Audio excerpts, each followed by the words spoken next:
سبحان اللہ و بحمدہ عدد خلقہ و رضا نفسہ و زینت عرشہ و مداد کلماتہ۔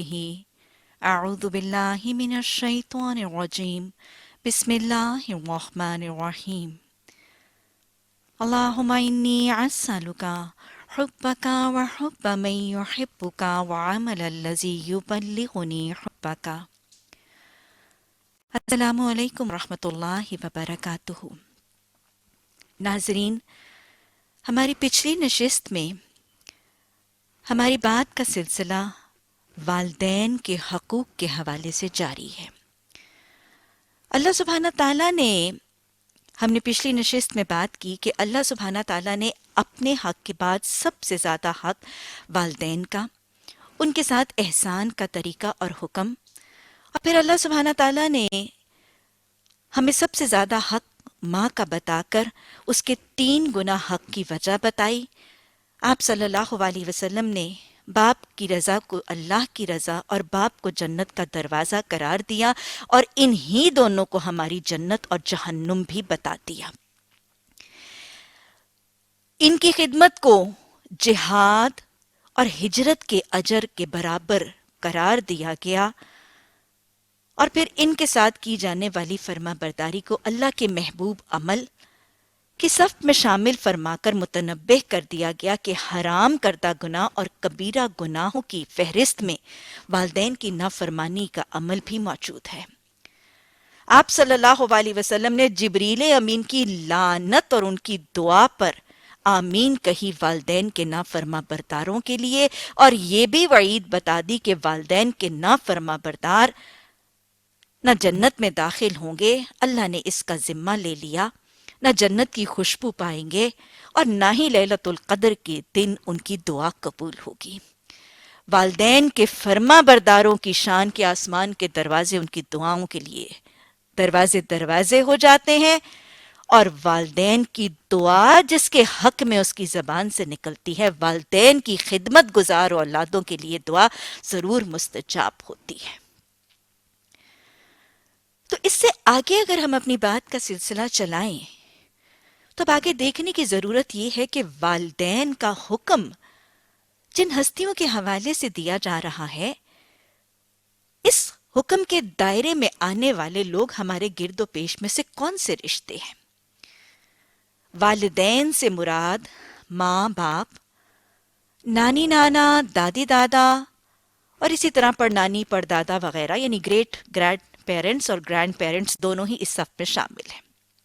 اس کے حوالے سے، اس کے علاوہ ایک اور حدیث کے حوالے سے آپ صلی اللہ علیہ وسلم نے ایک صحابی کو تاکید فرمائی، سن تیرے 3 باپ ہیں، سن تیرے 3 باپ ہیں، ایک وہ جو تیرا نسب سے باپ ہے، ایک وہ جو تیری بیوی کا باپ ہے، اور ایک وہ استاد جس نے تجھے تعلیم دی۔ گویا نسب سے باپ اور ماں کے ساتھ ساتھ شوہر کی بیوی، شوہر کے ماں باپ، اور اسی طرح بیوی کے ماں باپ بھی والدین ہی کی صف اور زمرے میں آنے والے رشتے ہیں۔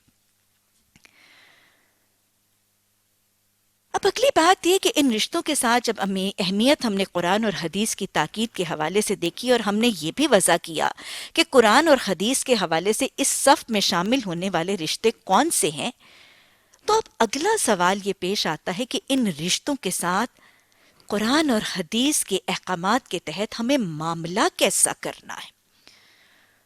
لَهُمَا جَنَّتُكَ وَنَارُكَ، یہی تمہاری جنت اور یہی تمہاری دوزخ ہے، تو جنت کے حصول کے لیے ان کے ساتھ کیا، یا جہنم سے نجات کے لیے ان کے ساتھ کیا معاملہ کرنا ضروری ہے؟ ایک فہرست بنا لیجئے، اس کو ذہن نشین کر لیجئے، خود بھی یاد رکھیے، خود عمل بھی کیجئے، اور لوگوں کو بھی اس فہرست سے متعارف کر دیجئے۔ پہلا عمل جو والدین کے ساتھ کرنا ہے وہ ان کی عزت، ادب اور احترام ہے۔ قابل احترام ہے وہ ہستیاں ہماری زندگی میں جن کا حق اللہ کے حق کے بعد ہے۔ حضرت ابو ہریرہ رضی اللہ تعالی عنہ کا وہ واقعہ کہ ایک دن انہوں نے ایک بیٹے اور باپ کو جاتے ہوئے دیکھا، ان سے بلا کر بیٹے سے پوچھا کہ تیرا کون ہے؟ بیٹے نے کہا کہ میرا باپ ہے۔ تو حضرت ابو ہریرہ رضی اللہ تعالی عنہ نے ان کو تاکید کی کہ سن، تو اپنے باپ کے ساتھ 3 کام ضرور کرنا. 3 کاموں کی تاکید کی بیٹے کو باپ کے حوالے سے. اور کیا؟ اس کو نام لے کر نہ پکارنا, کبھی اس کے آگے نہ چلنا, اور محفل میں اس سے پہلے نہ بیٹھ جانا. عزت کرنا, ادب کرنا, احترام کرنا اور آگے نہ چلنا ایک تو ادب اور احترام کے حوالے سے ہے. اپنی طاقت, اپنی جوانی کے غرور میں آ کے ان سے آگے نہ چلتے جاؤ, اور پیچھے چلنا ایک ان کی خبرگیری, ان کی دھیان, ان کی توجہ اور ان کی معاونت کے لیے بھی. بوڑھے ہیں, کمزور ہیں, آہستہ چلیں گے, کہیں گر نہ جائیں, کہیں ٹھوکر نہ لگ جائے. ان کے پیچھے چلو, ان کا دھیان رکھو, ان کو توجہ دو. بے حسی سے بے توجہ ہو کے آگے نہ چلتے رہو, اور محفل میں ان کو بٹھا کے ان کے کمفرٹ کا خیال رکھ کے پھر اس کے بعد بیٹھو. ادب اور احترام کے بعد اگلا رویہ جو والدین کے ساتھ کرنا ہے وہ ہے عاجزی اور انکساری. والدین کے سامنے اکڑنا, غرور کرنا, فخر کرنا, اترانا اور اپنے آپ کو کوئی ایک بہت بڑی سی چیز ثابت کرنا, یہ ہو کیسے سکتا ہے؟ اس ماں کے سامنے تکبر اور گھمنڈ ہو کیسے سکتا ہے؟ اسی لیے تو اللہ سبحانہ تعالیٰ نے حکم دیا وَاحْفِظْ لَهُمَا جَنَاحَ الذُّلِّ مِنَ الرَّحْمَةِ, ان کے سامنے اپنے کندھے عاجزی انکساری کے ساتھ جھکا کے رکھنا. ان کے سامنے, ان شفیق ہستیوں, ان محسنین کے سامنے تم تکبر کر کیسے سکتے ہو؟ تم آج جو ہو یہ ان کی محنتوں, ان کی کاوشوں, ان کی کوششوں اور ان کی ریاضتوں ہی کا تو ثمرہ ہو. آج تم میں سے کوئی ایک بہت بڑا کنسلٹنٹ بن گیا, آج کوئی ترقی کی بلندیوں کو چھو گیا, کوئی کور کمانڈر بن گیا, کوئی آئی جی بن گیا, کوئی فارن منسٹر بن گیا, کوئی ایمبیسڈر بن گیا, کوئی پتہ نہیں کہاں کہاں آسمان کی بلندیوں تک پہنچ گیا. ان کے سامنے تکبر, اس ماں کے سامنے تکبر جس نے انگلی پکڑ کے تمہیں چلانا سکھایا تھا, جس نے ان ننھے منھے ہاتھوں کو پکڑ کر لکھنا سکھایا تھا. اس باپ کے سامنے گھمنڈ اور تکبر اور تفاخر جس نے اپنا تن, من, دھن, اپنی اوقات, اپنی صلاحیتیں تمہاری تعلیم اور تربیت کے لیے وقف کرتی تھیں. تو لہٰذا دوسرا کام ان والدین کے سامنے عاجزی اور انکساری کرنا. تیسرا عمل الوالدین کے حوالے سے کیا ہے جو یاد رکھنا ہے؟ ان کے ساتھ صبر اور تحمل سے پیش آنا.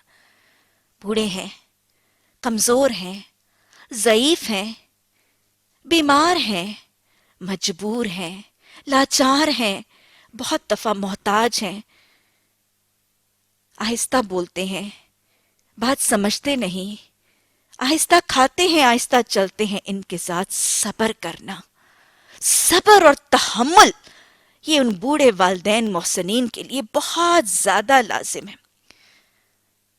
فَلَا تَقُلْ لَهُمَا اُفْ, اتنا صبر کی تاکید اور اتنا صبر کا حکم کہ ان بوڑھے شفیق والدین کے ساتھ 2 حرفی کلمہ اف تک نہ کہنے کی تاکید ہے. یاد رکھیے گا یہ 2 حرفی کلمہ کہنے کی بھی مناہی کر دی گئی. فلاح ہے قرآن کا فَلَا تَقُلْ لَهُمَا اف, ان کو اف تک نہ کہو. آج پتہ نہیں کیسی کیسی گردانیں ماں باپ کو سنا دی جاتی ہیں. اماں آپ تو پتہ نہیں کہاں کے دقیانوسی ہیں, اماں ابا آپ تو پتہ نہیں 1901 کی کوئی باتیں کرتے ہیں, آپ تو بہت ہی ریجڈ ہیں, آپ تو بہت ہی آرتھوڈاکس ہیں, اور پتہ نہیں کیسے کیسی باتیں سنا دی جاتی ہیں. فَلَا تَقُلْ لَهُمَا اف, ان کے ساتھ صبر کرنا ہے, تحمل کرنا ہے, ٹالرنس کرنی ہے. اور پھر سب سے بڑھ کے ان کے ساتھ حسن سلوک سے پیش آنا ہے. اخلاق میں, رویوں میں, لہجوں میں, ڈیلنگز کے اندر, چہرے کے ایکسپریشنز کے اندر حسن ہونا چاہیے جب معاملہ والدین کے ساتھ. فَلَا تَنْهَرْهُمَا, ان میں سے دونوں میں سے کسی کو نہ جھڑکنا. میرا دین والدین کو جھڑکنے اور والدین کے ساتھ بدسلوکی اور والدین کے ساتھ بدسلوکی اور بد کلامی کرنے کی اجازت دے گا؟ جو حکم دیتا ہے قُولُوا لِلنَّاسِ حُسْنًا, سب کے ساتھ حسن سلوک سے پیش آؤ. اور تاکید کر دیتا ہے فَأَمَّا السَّائِلَ فَلَا تَنْهَرْ, کہ دیکھو کسی سوالی کو ملو اور اس کو تم نے اس کی ضرورت پوری نہیں کرنی تو بھی اس کو جھڑکو نہ. تو جو سائل کو جھڑکنے سے منع کرتا ہے، جو ساری انسانیت کے ساتھ قولوا للناس حسنا کا حکم دیتا ہے، وہ سب سے بڑھ کر اللہ کے بعد جن مشفق ہستیوں کا حق ہے مجھ پر آپ پر، ان کے ساتھ حسن سلوک، حسن اخلاق اور حسن معاملات اور رویوں کے اندر حسن اور نرمی کی تاکید اور تربیت بھی کرتا ہے۔ پھر والدین کے ساتھ نرمی کا طریقہ، والدین کے ساتھ نرمی کا طریقہ، لہجے میں بھی نرمی ہوگی، چہروں میں بھی ایک نرمی ہوگی، ہینڈلنگ کے اندر بھی ایک نرمی ہوگی۔ یہ بڑے کمزور ہیں، یہ بڑے ناتواں ہیں، بڑے مجبور ہیں، بڑے دکھی ہیں، غموں کا شکار ہیں، اب تم پر شاید ڈیپینڈنٹ ہیں، تو ان کے ساتھ نرمی، ان کو اٹھانے میں، ان کو بٹھانے میں کسی قسم کی سختی، کسی قسم کی کرختگی، رویوں کی کرختی، لہجوں کی کرختگی، ایکسپریشنز کی سختی ان کے دلوں کو ٹھیس پہنچاتی ہے۔ یہ تمہیں نرمی کے ساتھ اٹھاتے تھے، یہ تمہارے ساتھ نرمی اور شفقت سے پیش آتے تھے، ان کے ساتھ نرمی کا معاملہ کرو۔ بالکل وہی نرمی جو حضرت نعمان بن بشیر کے بیٹے حضرت حارثہ بن نعمان کرتے تھے نا، دہرائے کیا تھا رویہ؟ اپنی ماں کو نرمی سے اٹھاتے تھے، نرمی سے بٹھاتے تھے، خود ان کی حاجتوں کو اپنے ہاتھ سے پورا کرتے تھے۔ ماں جب بات کرتی تھی تو سختی اور سخت کلامی نہیں، بد کلامی نہیں، بدتمیزی نہیں، بد زبانی نہیں، ہاتھ باندھ کر، آنکھیں جھکا کر، نگاہیں نیچی کر کے ماں کی بات سنتے تھے۔ ماں کے بڑبڑاتے ہوئے ذوف کے لہجے میں بسا اوقات بات نہیں سمجھ آتی تھی، ماں کو جھڑکتے نہیں تھے، ماں کے ساتھ سختی اور کرختگی کے ساتھ پیش نہیں آتے تھے، ماں کے ساتھ سخت لہجہ، بس اوقات اولادیں کہتی ہوں اماں پتہ نہیں آپ کیا بڑبڑاتی رہتی ہیں، منہ میں کیا بڑبڑ کرتی رہتی ہیں، ہمیں نہیں سمجھ آتی۔ نہیں، اس وقت خاموشی سے سنتے تھے، جتنا سمجھ آتا تھا ٹھیک ہے، اس کے بعد باہر نکل کر صحن میں بیوی سے پوچھ لیتے تھے اماں نے کیا کہا، کیا ناکام ہو گئے تھے، کیا نقصان اٹھا گئے تھے، کیا خسارہ ہو گیا تھا۔ نبی رحمت صلی اللہ علیہ وسلم نے 7ویں آسمان پر حارثہ بن نعمان کی آواز خود اپنے کانوں سے سنی، صادق الامین نے۔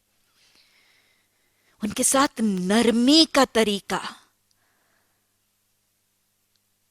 حضرت سیرین رحمت اللہ اپنی والدہ سے نرمی کرتے نظر آتے ہیں، اور ان کے ساتھ نرمی کا ایک بہت ہی خوبصورت سا طریقہ ہے کہ عید کے موقع پر اپنی ماں کے لیے خود دوپٹہ خریدنے جاتے ہیں، اور ساتھ ہی کہتے ہیں کہ میں نے دیکھا کہ سیرین رحمت اللہ جو بھی کپڑے کا تھان کھلتا اس کپڑے کو ٹٹول ٹٹول کے اس کو مل کے دیکھ رہے تھے، ہر کپڑے کو دیکھتے اور اس کو بھی چھوڑ دیتے، اور کہتے ہیں کہ میں نے اینڈ میں بیزار ہو کے پوچھ کہ آپ یہ کپڑے کو بار بار مل کے کیا دیکھ رہے ہیں، اس کو بار بار ٹٹول کے کیا دیکھ رہے ہیں؟ تو سیرین رحمت اللہ نے بتایا کہ دیکھو میں عید کے موقع کے لیے اپنے ماں کی اوڑھنی خرید رہا ہوں، میں اس کو مل مل کے اس لیے دیکھ رہا ہوں کہ یہ میں یقین کرنا چاہتا ہوں کہ کہیں میرے ماں کے نازک، کمزور اور ضعیف جسم کو چبھے گی تو نہیں۔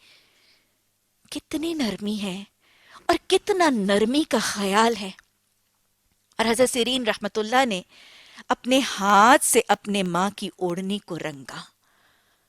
کس قدر خوبصورت خدمت کے نمونے ہیں۔ اور پھر نرمی کے ساتھ صرف نرمی ہی نہیں، ان بوڑھے ماں باپ، ان ڈیپینڈنٹ والدین کی پسند کا بھی خیال رکھیں، اور یاد رکھیے گا یہ صرف ڈیپینڈنٹ نہیں، انڈیپینڈنٹ والدین کے لیے بھی ضروری ہے، ان کی پسند کا، ان کی خواہشات کا، ان کی آرزوؤں کا، ان کی مرضی کا۔ پھر دہرا لیجئے، رضا اللہ رضا الوالد، رضا اللہ فی رضا الوالد، اللہ کی رضا باپ کی رضا میں ہے، ان کی رضا، ان کی مرضی، ان کی پسند، ان کی لائکس، ان کی ڈس لائکس کا خیال رکھیں۔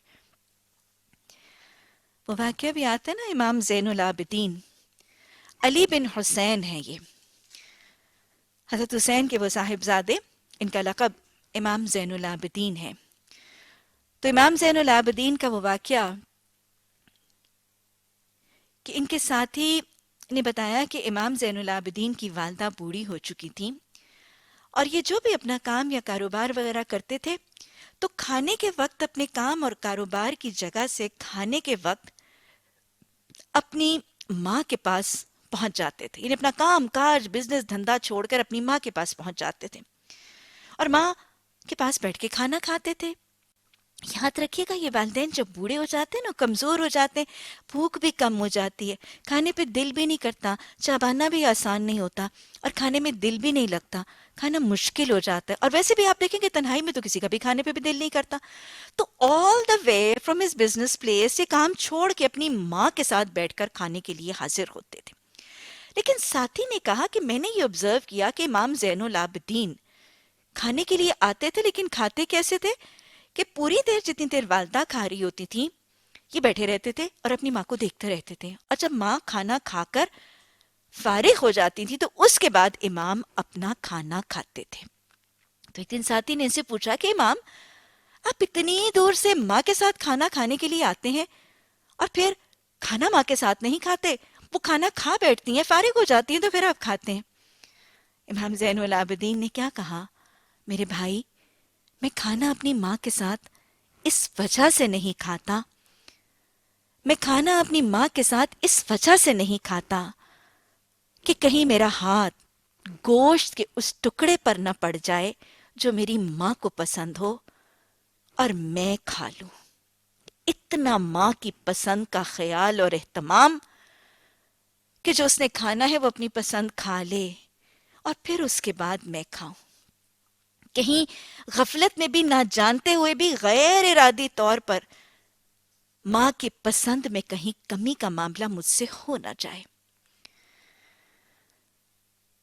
اس کے بعد ایک اگلا عمل جو والدین کے لیے کرنا لازم ہے، والدین کی خدمت کرنا، ان کی خدمت کرنا، اور اس کے لیے محنت، مشقت اور جاں فشانی اور پورے خلوص اور اخلاص سے ان کی مدد، ان کی خدمت کرنا۔ ہمیں واقعہ سے پتہ چلتا ہے کہ جب حضرت ابوبکر صدیق رضی اللہ تعالیٰ عنہ اور حضرت عائشہ رضی اللہ تعالیٰ عنہا ہجرت کر کے مدینہ تشریف لائے تو حضرت ابوبکر کو مدینہ کا ماحول جو ہے وہ موافق نہیں آیا اور وہ شدید علیل ہو گئے۔ حضرت عائشہ رضی اللہ تعالیٰ عنہا نے اپنے باپ کی اس صدیقہ بیٹی نے اتنی خدمت کی بیماری کے دوران کہ سر کے بال جھڑ گئے اور خود باپ سے زیادہ بیمار ہو گئی۔ حضرت فاطمہ رضی اللہ تعالی عنہا جو جنت کی خواتین کی سردار ہیں، نبی صلی اللہ علیہ وسلم کی بہت زیادہ خدمت کرتی نظر آتی، اپنے ہاتھوں سے اپنے والد کے کپڑے دھوتی نظر آتی ہیں، نبی صلی اللہ علیہ وسلم کے سر مبارک میں تیل لگاتی نظر آتی ہیں، آپ کے کپڑوں پر خوشبو لگاتی نظر آتی ہیں اور بہت زیادہ خدمت کرتی نظر آتی ہیں۔ اور اسی طرح وہ صحابی، وہ نبی صلی اللہ علیہ وسلم کے دور میں وہ اسلام قبول کرنے والے حضرت اویس قرنی، حضرت اویس قرنی یہ وہ ہیں جنہوں نے نبی صلی اللہ علیہ وسلم کی حیات طیبہ میں اسلام تو قبول کیا، لیکن اسلام قبول کرنے کے باوجود نبی صلی اللہ علیہ وسلم کی خدمت میں حاضر نہیں ہوئے اور یوں صحابہ اکرام کی صف میں شامل نہیں ہو سکے۔ وجہ کیا تھی؟ وجہ ایمان میں کمی نہیں تھی اور نہ ہی سستی تھی، نہ ہی کاہلی تھی، وجہ بیمار ماں تھی۔ حضرت اویس قرنی کی والدہ بیمار تھی اور اپنی والدہ کی عیادت یہی رکاوٹ بنی تھی، نبی صلی اللہ علیہ وسلم کی ملاقات کے لیے حاضر نہیں ہوئے تھے، بلکہ والدہ کے فوت ہونے کے بعد، حج بھی انہوں نے والدہ کے فوت ہونے کے بعد کیا۔ ان کو صحابہ اکرام کی صف میں تو شامل نہیں کیا گیا، لیکن ان کو لقب خیر التابعین کا لقب ان کو دیا گیا ہے، تابعین میں سے بہترین، خیر التابعین۔ پھر آج کے دور میں والدین کے حوالے سے ایک اور کام جو کرنا لازم ہے وہ یہ کہ ان کے لیے وقت نکالیں، والدین کے لیے وقت نکالیں، وہ وقت جس کے لیے وہ مقولہ بھی آپ نے سنا ہوگا نا، ٹائم از منی۔ آج اولادیں والدین کے لیے مال تو لگا دیتی ہیں، ان کے لیے بہت بڑے مہنگے مہنگے میل نرسز اور خدمت کے لیے فیمیل نرسز بھی پرووائڈ کر دی جاتی ہیں، لیکن یاد رکھیے گا اس بڑھاپے میں شاید والدین کو آپ کے اپوائنٹڈ ان ملازمین اور آپ کے مال کی نہیں، آپ کی اپنی ضرورت ہے۔ جیسے بچے کو ماں کی ضرورت ہوتی ہے، ویسے ہی بوڑھی ماں اور بوڑھے والد کو بچوں کے لمس، ان کے ہاتھ اور ان کی پریزنس کی ضرورت ہے۔ تو ان کو اپنا وقت دیں، ان کی ملاقات کے لیے، ان کی خدمت کے لیے وقت نکالیں۔ حدیث کے الفاظ یاد رکھیے گا، آپ صلی اللہ علیہ وسلم نے فرمایا کہ جب کوئی اولاد اپنے والدین کی ملاقات کے لیے چلتی ہے تو اس کو ہر قدم پر 10 نیکیوں کا اجر لکھ دیا جاتا ہے۔ اگر آپ اس کو تھوڑا سا کمپیئر کریں، ایک با جماعت نماز میں حاضر ہونے اور ایک مسجد میں نماز پڑھنے کے لیے جب ایک نمازی جاتا ہے نا، تو تب بھی اس کو ہر قدم پر 10 نیکیوں کا اجر لکھا جاتا ہے۔ واضح ہو گیا نا؟ اللہ کے حق کے بعد سب سے زیادہ حق والدین کا ہے۔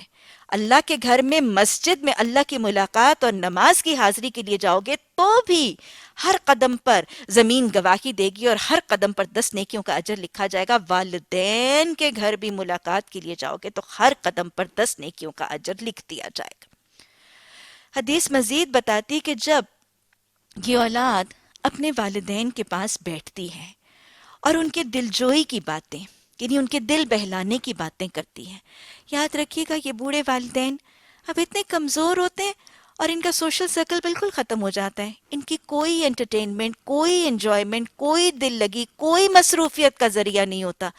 ان کی دل لگی اور ان کی مصروفیت اور ان کا سارا محور اور مرکز اب ان کی اولاد ہوتی ہے، جن کے ساتھ ان کے دل جڑے ہیں اور اسی کے وہ منتظر ہوتے ہیں۔ تو جب وہ اولاد اپنے بوڑھے والدین کے پاس بیٹھتی ہے اور ان کی دل جوئی کرتی ہے، ان کو گپ شپ، اپنی ہیپننگز، اپنی ایکٹیویٹی شیئر کرتی ہے، ان کو بہلانے کی کوشش کرتی ہے، تو حدیث کے الفاظ یاد رکھیے گا، بہت بڑا وعدہ ہے۔ آپ صلی اللہ علیہ وسلم نے فرمایا اس اولاد کے اٹھنے سے پہلے اس کے سارے گناہ بخش دیے جاتے ہیں۔ اللہ سبحانہ تعالیٰ نعمتوں کے اس خزانے کی قدر کی توفیق عطا فرما دے۔ اور پھر جتنی دیر ان کے پاس بیٹھیں، والدین کی ملاقات میں محبت کا اظہار کریں۔ جہاں نرمی کرنی ہے، ادب کرنا ہے، عزت کرنا ہے، احترام کرنی ہے، ان کے ساتھ حسن سلوک اور حسن اخلاق سے پیش آنا ہے، وہاں بالکل جیسے ایک بچے کو ماں کی گود اور ماں کا بوسہ اور ماں کا سینے سے لگانا اس کی خواہش ہوتی ہے، ویسے ان بوڑھے ماں باپ کو اپنی محبت کا اظہار کریں، گلے میں ان کی بازو ڈالیں، ان کی پیشانی، ان کے ہاتھوں پہ بوسہ دیں، ان کے ساتھ لپٹیں، ان کے ساتھ اپنی محبت کا اظہار کریں۔ نبی صلی اللہ علیہ وسلم نے فرمایا کہ جب تم میں سے کوئی شخص اپنی ماں کے چہرے پر ایک نگاہ محبت سے ڈالتا ہے، جب تم میں سے کوئی شخص اپنی ماں کے چہرے پر ایک نگاہ محبت سے ڈالتا ہے تو اس کو ایک حج مبرور کا اجر لکھ دیا جاتا ہے۔ صحابہ نے پوچھا کہ اگر کوئی شخص بار بار ڈالے تو آپ نے فرمایا کہ پھر اجر بھی بار بار ہے۔ تو ان کے ساتھ محبت کا اظہار کریں، ان کے ساتھ وقت سپینڈ کریں، ان کو توجہ دیں اور اپنی پریزنس کو فیل کروائیں۔ اور صرف یہی نہیں، بیٹوں کے لیے والدین پر خرچ کرنے کی تاکید بھی موجود ہے۔ اللہ سبحانہ تعالیٰ نے سورہ بقرہ میں فرمایا وَيَسْأَلُونَكَ مَاذَا يُنْفِقُونَ قُلْ مَا أَنفَقْتُم مِّن خَيْرٍ فَلِلْوَالِدَيْنِ وَالْأَقْرَبِينَ، کہ وہ سوال کرتے ہیں کہ ہم کیا خرچ کریں، تو ان کو بتا دو کہ جو بھی تم خرچ کرتے ہو اپنے مال میں سے بھلائی کی نیت سے، وہ سب سے پہلا حق تمہارے والدین کا ہے۔ تو لہٰذا ان پر خرچ کرنے کی تاکید ہے۔ وہ واقعہ آتا ہے نا، آپ صلی اللہ علیہ وسلم کے سامنے ایک بوڑھے باپ نے اپنی جوان بیٹے کا شکوہ کیا تھا۔ اس بوڑھے باپ کی کیفیت کیا تھی؟ راوی بتاتے ہیں کہ وہ شخص بڑھاپے کی وجہ سے اس کی کمر جھک چکی تھی، اس کے بالوں میں سفیدی چمک رہی تھی، اس کے ہاتھ میں ایک لاٹھی تھی جس کی مدد سے وہ چل رہا تھا، اور اس نے آ کے نبی صلی اللہ علیہ وسلم کے سامنے اپنے جوان بیٹے کا شکوہ کیا تھا۔ یاد رکھیے گا، یہ شکوہ ہر والد کا شکوہ ہے آج کی امت میں۔ اس نے نبی صلی اللہ علیہ وسلم سے شکوہ کیا تھا اور اس نے اپنی حالت زار بیان کی۔ اس نے کہا یا رسول اللہ صلی اللہ علیہ وسلم، جب میں جوان تھا، میں طاقتور تھا اور یہ چھوٹا تھا، میں کماتا تھا اور میں اپنی ساری کمائی اور توجہ اس کے اوپر نچھاور کرتا تھا۔ اب میں بوڑھا ہوں، میں کمزور ہوں، میں محتاج ہوں، اور یہ جوان ہے اور اب یہ اپنا مال مجھ سے چھپا چھپا کے رکھتا ہے۔ اور ساتھ ہی وہ شخص پھوٹ پھوٹ کے رونے لگا۔ راوی کہتے ہیں کہ نبی صلی اللہ علیہ وسلم بھی ساتھ ہی رونے لگے، اور آپ صلی اللہ علیہ وسلم نے اس جوان بیٹے کے سینے پر دست مبارک مار کر فرمایا، اور یاد رکھیے گا یہ اس جوان بیٹے کے سینے پر نہیں، یہ دست مبارک امت کے ہر بیٹے کے سینے پر مار کر فرمایا گیا۔ آپ نے فرمایا، سن، تو اور تیرا مال، تو اور تیرا مال تیرے باپ کے ہیں۔ گویا اپنے بوڑھے ماں باپ سے، والدین سے اپنا مال بچا بچا کے رکھنا یہ بیٹوں کے شایان شان نہیں ہے۔ یہ ترقی، یہ اقتدار، یہ عزت، یہ مال جو آج اس بیٹے کے پاس ہے، اس کا سارا وسیلہ، ذریعہ اور سبب اللہ سبحانہ تعالیٰ نے اس کے والدین ہی کو بنایا تھا۔ سامعین، یہ یاد رکھیے گا، یہ تو وہ دو شفیق ہستیاں ہیں جن کا حق آج معاشرت دنیا میں نہیں دے رہا۔ ان کا حق تو ان کے فوت ہو جانے کے بعد بھی ختم نہیں ہوتا۔ ایک شخص نبی صلی اللہ علیہ وسلم کی خدمت میں حاضر ہوا اور اس نے کہا، نبی صلی اللہ علیہ وسلم، میرے والدین فوت ہو چکے ہیں، کیا ان کا اب بھی مجھ پر کچھ حق ہے؟ میرے والدین فوت ہو چکے ہیں، کیا ان کا اب بھی مجھ پر کچھ حق ہے؟ آپ نے فرمایا کہ ہاں، اور پھر آپ نے 4 حق بتائے۔ آپ نے فرمایا، جو جائز وصیت انہوں نے کی اسے پورا کر، جو جائز وصیت انہوں نے کی اسے پورا کر، ان کے رحم کے رشتوں، یعنی جو خون کے رشتے ہیں، ان کے رحم کے رشتوں کے ساتھ صلہ رحمی کر، ان کے قرابت داروں کے ساتھ حسن سلوک سے پیش آ، اور ان کے لیے بخشش کی دعا کر۔ یہ 4 حقوق ہیں والدین کے جو ان کی وفات کے بعد بھی اولاد پر لازم رہتے ہیں۔ اور یہ جو بخشش کی دعا والدین کا حق ہے، یہ ان والدین کو کتنا بڑا اجر دیتی ہے۔ وہ حدیث یاد رکھیے گا، آپ صلی اللہ علیہ وسلم کی حدیث کا مفہوم ہے کہ آپ نے فرمایا کہ کچھ لوگوں کو ان کی موت کے بعد ان کے جب اجر دکھائے جائیں گے تو کچھ ایسے بڑے اجر دکھائے جائیں گے جن کو وہ پہچانے گا نہیں، اور وہ کہے گا، الہی یہ میری کون سی نیکیوں کا اجر ہے، میں تو انہیں نہیں پہچانتا۔ تو اللہ سبحانہ تعالیٰ اس سے مخاطب ہو کر فرمائیں گے، یہ تمہارے پسماندگان، تمہارے وارثوں، تمہارے بچوں کی وہ بخشش کی دعائیں ہیں وہ جو تمہارے حق میں کرتے ہیں۔ اور یہ دعائیں والدین کو تو جو بخشش اور والدین کو تو جو آسانیاں اگلے سفر میں کروانے کا ذریعہ بنتی ہیں وہ تو بنتی ہی ہیں، لیکن اولاد کے لیے بھی یہ آسانی کیسے کرنے والا ذریعہ اور وسیلہ بنتی ہیں۔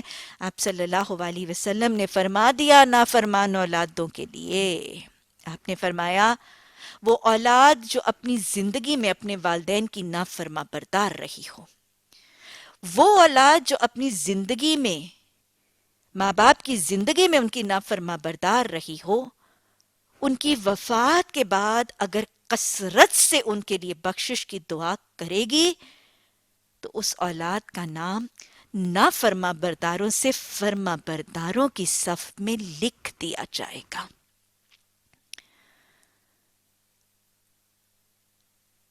اتنے احکامات، اتنے ادب، اتنے سلیقے سکھا دیے قرآن نے۔ سنت کا نمونہ کیا ہے؟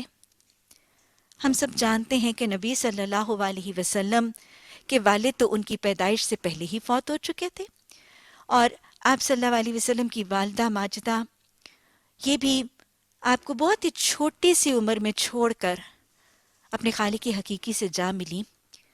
آپ صلی اللہ علیہ وسلم کو بڑی محبت اور شفقت سے پالا آپ کے چچا حضرت ابو طالب کی زوجہ محترمہ حضرت فاطمہ بنت اسد رضی اللہ تعالی عنہا نے۔ آج اپنی ماں کا حق نہیں دیا جاتا، ہمارے نبی صلی اللہ علیہ وسلم کا اپنی اس پالنے والی ماں کی سی شفیق ہستی کے ساتھ رویہ کیا ہے؟ لَقَدْ كَانَ لَكُمْ فِي رَسُولِ اللَّهِ أُسْوَةٌ حَسَنَةٌ، دیکھو تمہارے لیے تمہارے نبی صلی اللہ علیہ وسلم کی ذات اقدس میں بہترین نمونہ ہے۔ آپ صلی اللہ علیہ وسلم، حضرت فاطمہ بنت اسد رضی اللہ تعالی عنہا کی وفات کا موقع ہے، اور آپ صلی اللہ علیہ وسلم رو رہے ہیں اور اپنی ماں کی ان قربانیوں کو یاد کر کے اس کا تذکرہ کر رہے ہیں. انشکرولی ولی والدیک، قرآن کا حکم ہے. یاد کیا کر رہے ہیں؟ آپ فرما رہے ہیں ہائے میری ماں، ہائے میری ماں، خود بھوکا رہ کے مجھے کھلایا، لباس کی حاجت کے باوجود مجھے پہنایا. آج اپنی مائیں جنہوں نے اپنی ساری زندگی، اپنی ساری جوانی، اپنی ساری صلاحیتیں، اپنی ساری نیندیں، اپنی ساری خوشیاں اولاد کے لیے قربان کر دیں، اولاد ان کی ناشکری کرتی نظر آتی ہے. آپ صلی اللہ علیہ وسلم اپنی ماں کی طرح پالے جانے والی اس خاتون کی نعمتوں اور ان کی قدردانی کرتے ہوئے نظر آ رہے ہیں. اور آپ صلی اللہ علیہ وسلم نے اپنا عملی شکر کا نمونہ، آپ نے اپنا کرتا ان کے کفن کے لیے عنایت فرمایا. اور جب قبر کھدی تو آپ صلی اللہ علیہ وسلم اپنی اس والدہ کی قبر میں خود آپ صلی اللہ علیہ وسلم لیٹے اور آپ صلی اللہ علیہ وسلم نے اپنی ماں کے لیے دعا کی، الہی میری ماں کی قبر کو کشادہ اور منور کر دینا. یہ ہمارے رسول صلی اللہ علیہ وسلم کا نمونہ. اور آج ہماری امت کے کتنے بیٹے اپنی بیمار ماں کی عیادت کے مراحل میں پہنچنے سے محروم ہیں، اور پھر کتنے بد نصیب اپنی ماں کے جنازوں کے کندھے دینے سے بھی محروم ہیں. آج میں اپنی بات کا اختتام آج ہی کے حالات میں سے ایک واقعے کے تذکرے سے کرتی ہوں. ایک خاتون جوانی ہی میں بیوہ ہو جاتی ہیں، شوہر ساتھ چھوڑ جاتے ہیں، 3 چھوٹے چھوٹے سے بچے، اور ان 3 چھوٹے بیٹوں کو بڑی محنت، بڑی ریاضت، بڑی شفقت اور بڑی مشقتوں کے ساتھ پالتی ہیں، پوستی ہیں، تربیت کرتی ہیں، تعلیم دیتی ہیں اور ان کو لیاقت کی درجوں تک پہنچاتی ہیں. یہ بچے پڑھ لکھ کر اپنی اس ماں کو تنہا اس گھر میں چھوڑ کر اپنے ملک سے رخصت ہو جاتے ہیں. ایک نیو یارک میں بیٹھا ایک بہت بڑا انویسٹمنٹ بینکر ہے، ایک کینیڈا میں ایک بہت بڑا سکسیسفل آرکیٹیکٹ ہے، ایک شکاگو میں منی منٹنگ ڈینٹسٹ ہے. ماں اپنے اس گھر میں تنہا ہے. ہاں، وہ وہاں سے ڈالر بھی بھیج دیتے ہیں، گاہے بگاہے کبھی کبھی کالیں بھی کر دیتے ہیں. یہ تنہا ماں ان بچوں کے ڈالروں کو لیے اپنی چپل گھسیٹتی کبھی بازاروں میں اپنی حاجتیں، اپنی ضرورتیں پوری کرنے کے لیے نکلتی ہے، اور کبھی اپنے بجلی، اپنے پانی، اپنے گیس کے بل ادا کرنے میں مصروف رہتی ہے. وہاں سے ڈالر بھی آتے ہیں، وہاں سے کبھی کبھار کالیں بھی پہنچ جاتی ہیں. یہ تنہا ہے. جب تک اس کے پاس صحت رہی، یہ اکیلی اپنی ذمہ داریاں ادا کرتی رہی. لیکن پھر چارپائی کو جا لگی، بیمار ہو گئی. ڈالر آتے رہے، یہ اپنی ضرورتیں اور اپنی ساری معاونتیں اپنے ہمسایوں کے ذریعے کرواتی رہی. ضروریات زندگی کا سامان اپنی ہمسایوں سے منگوا لیتی. وقت گزرتا رہا، یہ بیٹے ملاقات کے لیے بہت ہی کم حاضر ہوتے. اول تو چھٹی نہ ملتی، اور اگر کبھی کبھار چھٹی مل جاتی تو بیوی اور بچوں کی آرزوئیں اور بچوں اور بیویوں کی تکرار کبھی یورپ کے ٹور پہ لے جاتی اور کبھی امریکہ کے ٹور پہ لے جاتی. دن گزرتے رہے، ماں بستر پہ لگی رہی، ہمسائے خبر گیری کرتے رہے، ضرورتیں پوری ہوتی رہیں. بالآخر ایک دن اس رب نے اس ماں کی تکلیفوں کو کاٹ دیا. یہ ماں کوئی نہیں جانتا کس حالت میں، بھوکی یا پیاسی، روتی یا سسکتی، کس حال میں تھی اور کس حال میں رہی، کہ اسی حال میں اپنے خالق حقیقی سے جا ملی. نہ بیٹوں کو خبر ہوئی، نہ پوتے پوتیوں کو پتا چلا، اور یہ جنت کا خزانہ ان کا اس دنیا سے رخصت ہوا. پورے 24 گھنٹے اپنے گھر میں ایسے ہی پڑی رہی. اگلے دن ہمسائیوں کو خبر ملی. ہاں وہی فون جو آیا کرتے تھے، آج ایک فون چلا بھی گیا۔ ان بیٹوں کو خبر پہنچ بھی گئی۔ ہمسائیوں نے مل ملا کے غسل دے کے کفن پہنا بھی دیا۔ ہمسایوں کے بیٹوں نے اس اکیلی ماں کے جنازے کو کندھا دے کر اسے دفنا بھی دیا۔ ایک بیٹا شاید 15 دن اور ایک ماہ کے بعد اس دہلیز پر پہنچا، وہ دروازہ جو اس کی جنت کا دروازہ تھا، تو اب وہاں پر کفر لگ چکا تھا۔ وہ در و دیوار سے لپٹتا تو تھا، لیکن اب ان قدموں کو جو اس کی جنت تھے اب پانے سے محروم تھا۔ یا ارحم الراحمین، جن کے پاس یہ جنت کے خزانے ہیں ان کو اس کی قدر کی توفیق عطا فرما دے۔ اور یا ارحم الراحمین، جن کے والدین رخصت ہو چکے ہیں، اللہ ان کی بخشش اور ان کے درجات بلند فرما دے۔ رب ارحمہما کما ربیانی صغیرا۔ ربنا هب لنا من ازواجنا وذریتنا قرۃ اعین واجعلنا للمتقین اماما۔ آمین ثم آمین۔